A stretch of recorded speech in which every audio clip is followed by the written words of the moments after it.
माननीय अर्थमंत्री श्रीमती निर्मला सीतारामन यांनी मांडलेला अंतरिम अर्थसंकल्प विकसित भारताचा संकल्प सांगणारा अर्थसंकल्प आहे। विशेषतः गरीब, मध्यमवर्गीय, महिला, शेतकरी आणि युवा या सर्व घटकांकडे विशेष लक्ष या अर्थसंकल्पाने दिलेलं आहे।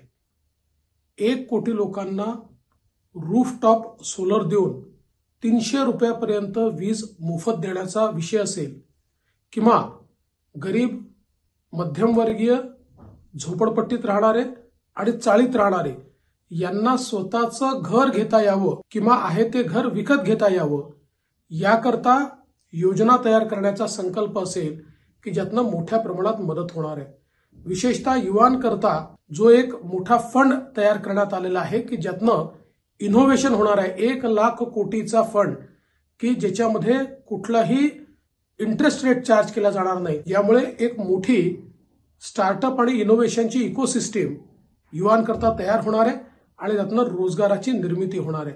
विशेषतः लखपती दीदी हा जो कार्यक्रम आहे की ज्याच्या अंतर्गत 3 करोड भगिनींना लखपती बनवण्याचा कार्यक्रम हा अत्यंत महत्वाचा आहे आणि त्याचवेळी 9 कोटी महिलांकरता मोठ्या प्रमाणात सेल्फ हेल्प ग्रुपच्या माध्यमातून जी काही क्रांती आणण्याचा प्रयत्न आहे तो देखील मला असं वाटतं अत्यंत स्तुत्य आहे। विकासाच्या करता जवळपास 11 लाख कोटी रुपयाची गुंतवणूक करण्यात येते आहे, ज्याच्यामध्ये नवीन रेल्वेचे कॉरिडॉर्स, ज्याच्यामध्ये नवीन रस्ते, ज्याच्यामध्ये मोठ्या प्रमाणात वेगवेगळ्या प्रकारचे इन्फ्रास्ट्रक्चर हे तयार करण्यात येणार आहे।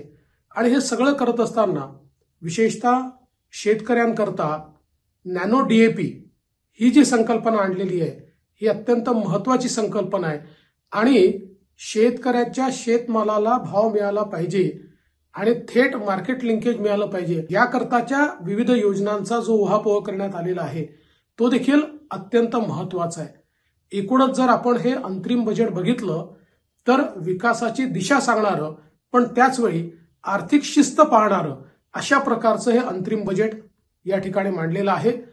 आणि त्याचवेळी विकसित भारताचा रोडमॅप काय आहे हे आम्ही जेव्हा पूर्ण बजेट मांडू त्यावेळेस सांगू अशा प्रकारचा आत्मविश्वास देखील माननीय अर्थमंत्र्यांनी दाखवलेला आहे।